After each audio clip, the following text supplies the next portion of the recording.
Hey, so for those of you out there watching this, thank you. It's a part of my series called Industry Insiders, and today we have Cindy Ertman with us, who is a longtime mortgage exec, top producer, has a coaching business, has done a lot of different things. But I don't know why I'm introducing you. I should just let you say a little bit about yourself. But why don't you tell everybody who you are and what you do, and then we'll get into it. Okay, cool. Thanks, Steve. It's so fun to be here. I'm really thrilled to be here with you today. I think I've been in the business now 32 years, and for many of those years, built my production to top producer success. My highlight year was 2003. Reminds me very much of 2020, where we hit just over 200 million with my team of four, which Wow. was awesome. And then I went on to, for 23 years, ran a major branch in Manhattan Beach. We had 32 loan originators, and my partner and I grew Southern California for one of the national mortgage banks and grew from 1 to 20 branches. So did a lot of what you do in terms of recruiting. 7 years ago, launched my coaching and training company. Now I spend 100% of my time helping mortgage professionals and leaders grow. And a lot of them are originating branch managers, people that have built their business to a certain level of success. And now they need systems and processes and leadership skills and balance in life, because they're trying to have a life. And I really did attain that in my own business. I was able to just continue to up level and learn from some of the best, and created, the right systems and practices to hire the right people and get the right team around me so that I could have a really incredible business and also have a great life. So, and I raised 3 kids, so I wanted to be a great mom, Talk about juggling. Well, I think it's about the support staff. Oh, for sure. Well, I know you and I have talked before about teams, and have always been very clear on who's got the role and responsibility, what their position is on the team. And it's got to free you up, because then you have trust and you can go do what you do really well and know that the team's there to do the rest. Oh, there's no question. And I think one of the biggest challenges, when I have my high level mastermind group that I lead, the first gift I give them is a monkey that has a t-shirt that said, "Don't take the monkey back," and they have to take it. Because, loan originators are control freaks, particularly the great ones. And I understand, I was too, but I taught myself not to be. And so it really is about determining what piece of the pie you want to really control and manage. What's the highest and best use of your time? And most great originators, it's the relationship development piece. And I really worked on fine tuning my relational skills, which is what led, to my great success. And that's where I wanted to spend my time. So my focus was, I wanted to hire everything around me to allow me to spend all my time on managing my business, building relationships, and spending time with my family. And so anything that kind of didn't fall into that bucket, I wanted to hire a great team around me so that I could focus on those things. And so some people look at hiring a team as an expense. I looked at it as an investment in my life and my business. And that philosophy has served me really well. Oh, heck yeah, it did. Hey, so you get to coach a lot of top producers, leaders, managers. Are there any common traits and qualities that you see among the best of the best? Oh, there's so many. First of all, the thing that I love about coaching top producers is they're committed to growth. I won't coach anybody that's not committed to growth, because it's not fun for me, and the beautiful thing is some people, I think, get afraid of coaching because they're going to have accountability and they're going to be told what to do. But it's really about meeting you where you're at and kind of helping you determine, where you want to go. Like, what does your vision look like for your future? Like, what's your perfect life really look like? And a lot of times in coaching, I kind of take people to the end of their journey and have them look back and go, what kind of life experience do you want to have lived? What kind of legacy do you want? And so getting people clear on who they want to be in the world. And then we kind of backtrack into where they're at and help them make really maybe some bolder choices around some of the shifts that they need to make than they might have made for themselves. Yeah. Hey, and I know when it comes to business planning and goal planning, you've kind of always been a proponent of shorter term goals. A lot of people do business planning for the year, and it's I love your thinking around that. Why don't you kind of share a little bit about that? Well, early in my career, working with a lot of different coaches myself, sometimes they'd have me do annual plans and 5-year plans. And when I was running the branch, we do a lot of planning. But the thing is, as well as I do, our business changes. Like, who could have predicted this year, right? It changes so fast and furious that I created my own total success 90-day goal plan for me. I mean, about 15 years ago. So I do my planning in 90-day increments because one, it's attainable. You know, I love looking at, I do goal planning in 7 key areas of my life. I just led 2 sessions with my high level mastermind groups yesterday on the Total Success Blueprint to help people get really set up for a really successful 2021, because people are going into this next year going, oh my gosh, can I do this again? Like, I don't even know how to plan. You know, how do you create goals when we've just come off like, you know, the biggest mortgage boom in mortgage history? And I get it. It's kind of scary. So you've got to get really intentional about your plan. And so I used to have this thing when I would go to conferences, I would, you know, my team would just go, gosh, here she goes to a conference. She's going to come back with 22 things we have to implement. And I quickly got clear that I was like, no, like, and I do this in my coaching practice. My team knows we're only allowed 3 cars out of the garage. We focus on 3 big projects and we don't start anything else. All the other cars go into the garage as great ideas. And then we pick the next great thing once we accomplish one of them. It's kind of like that in goal planning. It's like, so if you look at your business but in the first quarter of 2021, what are the 3 overarching goals that you really want to create in your business? And so some of the things that came up in our mastermind group from a lot of top producers, for some, it's around they have no life. They need more balance. They need additional team members by getting clarity on what that looks like. So we start with, what piece of this pie do you want to play, right? So what role as an originator, what fuels you? Where do you want to spend your time? For me, I'm a relationship expert. I love people. So I wanted to focus on building deep relationship with referral partners, creating massive value, and create really deep, meaningful relationships with my clients. And I was a structure queen, did a lot of self-employed borrowers. So I was masterful at structure. I wanted to continue to structure the deals. And then I would price the loan and toss the ball, and my team took the rest. So really get clear on what piece do you want to play? What are you really good at? And if you can stay in that lane, your team will do better as a whole, and certainly your production will increase. And then really looking at, all right, looking at the flow of a loan, then where do you need to build the team around to bridge the gap? I was on a coaching call this morning with one of my clients that I've been coaching for the last 2.5 years. Such a great success story. Tom in Texas, you know, when I first started coaching him, he'd been in the business 42 years, Steve, and he'd never coached. No and way. I was afraid to take him on because I'm like, 42 years, you're going to be pretty stuck in your ways, but anything but. And so he had never been able to get past 40 million in production. But he had no team. So the first year we helped him hire a great team member, got him, you know, we disc profiled them and really made sure we had the right person. He trained her, got her into her lane, did a great job, went from 40 million to 58 million, hired a second person. She's a rock star, still on his team today. Granted, this has been an incredible market, but he went from 58 million to 128 million in 2020, and closing about 570 units. So forget the dollar amount, 570 units is so many families. And so, you know, he would tell you today that he got super intentional about his business. And that's the core of my coaching practice, is helping people get intentional about how to run the business. And so he called me a few weeks ago. He goes, I need to hire you again.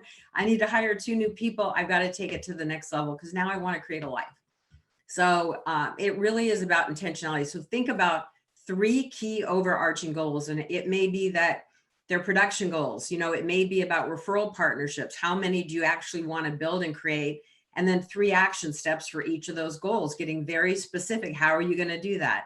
How many people do you have to talk to each day? Developing systems for time blocking that you actually show up for, and getting an accountability partner to hold you accountable to actually show up for that so you can get intentional. The only way we're going to sustain this amount of business is by getting very intentional about building it and growing it every single day. And obviously refocusing on the purchase market. Yes. One thing I know for sure right now is the realtors need it and want it. I mean, I'm getting called, and I haven't been on the front line of my business in years.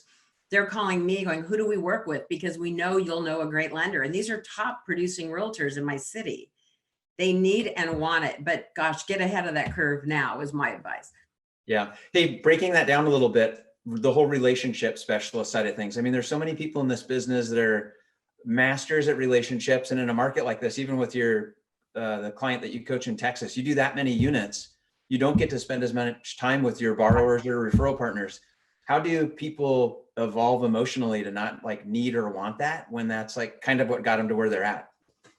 Well, and it's a really good question. I mean, because let's face it, if you're going to really exponentially grow your business, you can't spend that much time with people. And I look back on my own evolution as a loan originator, and the old days where we were meeting with clients and taking 1003s and writing them out.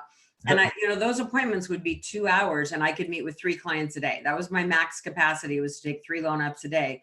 And then as we got into technology and being able to email apps and all that, obviously it creates freedom. But I really started getting very clear. I created my own system and process so how I could have a meaningful conversation in 15 minutes. Because when I hit my 200 million year, that was how much time I could spend with each borrower, was 15 minutes. And so I had, and I was doing most of the pre-qualling myself, but I had my intake questionnaire and I went through my questionnaire. And I was a master at calculating income. And then I always had my little sign-off speech when I got to the end. And I would just tell them, I'm so appreciative for the opportunity to serve you. And you got to be able to transition from your head, as most originators are in, to speaking from your heart. And I see the transition in people's business when they learn to do this. And we talk a lot about skills and ways to do that in my coaching program. But I would just tell them how important they were to me and how much we want to create a great experience for them. And I have built one of the best mortgage teams in America. And I'm going to be transitioning you over to my rock star loan coordinator, Carrie, and she's going to be finishing up gathering all the balance of your documentation. She's going to be your point of contact moving forward. She moves the pieces through the pie. I do a pipeline meeting with my team every single morning. I know exactly where your loan is every single moment of the day. And I'm the problem solution specialist. So if we run into a hiccup or a bump, that's my job to jump in and fix it. And at that point, I'd be communicating with you, but I have an incredible team and we're going to make this incredibly smooth for you. And I want you to trust the team because I trust them with my life. And I just set the stage for very clear expectations. And we got more repeat business than we knew what to do with. Do you think it's hard for a lot of people? Like, first of all, the clear and concise communication is massive. Obviously, selling this person and creating the vision for this experience the borrower is going to have. Do you think there's like, is that a common, that has to be a common trait about big producers, but also a big gap for people that haven't been able to scale their business, right? You're so right, Steve, because like I was on the phone with Michelle Town yesterday and I've coached her for 7 years. She'll close at about 175 million this year. I have to share the stat first. She said last January, she closed 13 loans, January 2020, January 2021, she's closing 90. Oh my gosh. Crazy. Just a few more. But her specialty is client control. And there was moments of this year where sometimes she had 80, 90 people in the queue and she would have a 2-minute conversation, say, I want you to know you're in the queue. I've got, 14 days worth of clients ahead of you, but I'm going to call you on this day. I'm going to protect your rate. I mean, she was really amazing about the way she handled people, and 99% of her clients waited because she's that good, but she set such clear expectations about how they were going to take care of them as soon as they, got to their file. And she said she gets like 10 referrals on every loan she does. It's crazy, but she set such clear expectations. Yeah, it creates so much trust too, right? Because she's going to follow through on that. It happens. They're not wondering what's going to happen or waiting for somebody to call back when they think they should have heard something. I think that's the difference between probably successful business people and people that are trying to be successful. It's like not knowing what to say or when to say it, having difficult conversations, or just, I think a lot of people aren't confident with their own teams and process too. So they can't say those things. 100%, and there is such a difference when you don't have the right team. And look, I'm not saying it's easy. There were times in my career I didn't have the right team, and sometimes you just tolerate an inefficient team member because you're too busy to deal with it. But I've trained myself over the years. It's just not a good strategy. You've got to cut the cord quickly. You've got to hire up as fast as you can in order to be able to scale. Yeah. So it's, I'm not saying that's an easy thing to do, but you're right. Confidence comes from being able to have a dependable team that helps drive, a great experience and process. And when you don't have it, or the wheels have fallen off your company operationally, it's very hard to get out in confidence and want to, rally all this business. And that certainly happened in a lot of companies this year, without Oh, question. for sure. All right, two more things I want to talk about. One of them is, oh my God, I totally just brain farted for a second, but that's not me. Oh, course correct. So you do the quarterly plan. What are some of the best practices for measuring your results and then figuring out if you need to up your goals or, course correct things you're doing to hit your goals? Well, I'm always amazed at how many originators don't track anything. They don't track anything. I mean, I asked an originator this morning on the phone, I said, what are you going to finish the year out at? He has no idea. How's that even possible? Everything's like online and tied together. It just makes no sense to me either. So certainly know what you're targeted for the month, and certainly, track, all of your goals, and certainly track how much of your business is refi and how much of your business is purchase. I talked to a past client just the other day, and he called me and he said, I'm scared 78% of my business is refinance. I said, you should be scared. You should actually be scared, because that's just completely way out of line. So we've got to really refocus your time, energy, and attention. So really tracking, obviously, if your goal plan is including, okay, I'm going to build 5 new referral partners, or I want to close X number of units, then we've got to really drill down on what are the practices that need to be accomplished. And so one of the things that I used to do, and it was such a simple, it sounds almost too simple, but like on Mondays, I had a list of my top 20 realtors that I felt, they weren't 100% loyal, all of them, but they knew, liked, and trust me. And so we had a relationship. And then I had a list of 20 realtors that I wanted to build a relationship with that I didn't currently have a relationship with. And every Monday I would call 10 realtors that I had a relationship with to check in, not all 20, I called 10, because I wanted to have a more meaningful conversation. I didn't want to call 40. I wanted to call 10 and go deeper. I'm a relationship person. That served me well.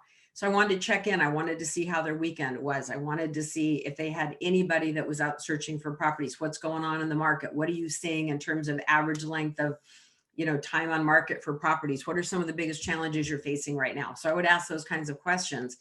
And so every Monday every 2 weeks, I would talk to those realtors again. The next Monday, I would talk to the other 10 that were on my list.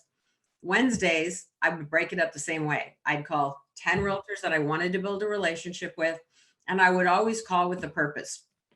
I either Googled, best marketing hacks for realtors, and I would call, okay, I've got a great new marketing piece I want to send you over, but I wanted to call and check in. I've kind of been, I did all kinds of things. I mean, I stalked them on Facebook, social media for 45 days, start interacting with them, those 20, and it worked like a charm. I would just start commenting on their posts. And pretty soon they would be interacting with me. And then I'd feel within about 45 days, I had the right to pick up the phone and just go, hey, as you know, I've been stalking you on Facebook, but I really kind of love what I see. And, you're up to some great things. And I wanted to just learn a little bit more about you and your business. And usually they were very receptive, so it's not that hard. On Tuesdays and Thursdays, I always called 10 past clients. And I didn't call clients that needed a refi. I just called 10 past clients. And it was just to check in, just want to check in to see how you're doing with your home and your mortgage. How are the kids doing? How long do you think you're going to be in your house? And it was amazing. Some people would say, well, we thought we'd be here for 5 years, but we just had another baby and we're thinking we might need to move within the year. It generated so much business just by doing the check-in call. And now with, tools like MBS Highway and certainly Mortgage Coach and having debt consolidation, and to be able to open those conversations up to say, well, it's not the right time for you to refi based on rate, but hey, talk to me about your debt, because a lot of people have racked up a lot of debt, and sometimes looking at debt consolidation makes a lot of sense too. So it was just opening up those conversations would lead to a lot of future business. And then just saying, hey, just remember, I'm a referral-based lender. If anyone in your family, friends, your workforce is looking for a lender, I'd really appreciate you remembering me. And then on Fridays, it was 10 thank you note or appreciations to 10 people I wanted to acknowledge. That was my system, and it worked like a charm, and it was easy. I know you said it's simple. It's not simple. It might be the basics of business, but I just think people have a hard time being disciplined to do that on the regular. And again, I mean, it works. People just have to commit to doing it. And I know the people you coach are probably doing those things too. So that's fantastic. Last question I wanted to ask. So this year's a perfect example of business planning and how do you ever, guess what was going to be the outcome for 2020. But what are you kind of coaching your clients into 2021 as far as, we're coming off a great year. Nobody's going to ever want their production to go backwards. There's definitely like more refi than we're used to. Right. Like, how do you plan for 2021 and try to like maintain production at the same time?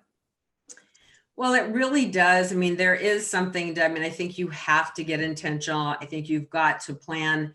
I recommend either 30 minutes a day or an hour 3 times a week. And just, you've got to be self-disciplined or get somebody to help you be self-disciplined to do it. Have a plan for what you're going to do. You can accomplish so much in an hour. And, doing those 5 income generating activities before the hour of noon was something that I've always been committed to.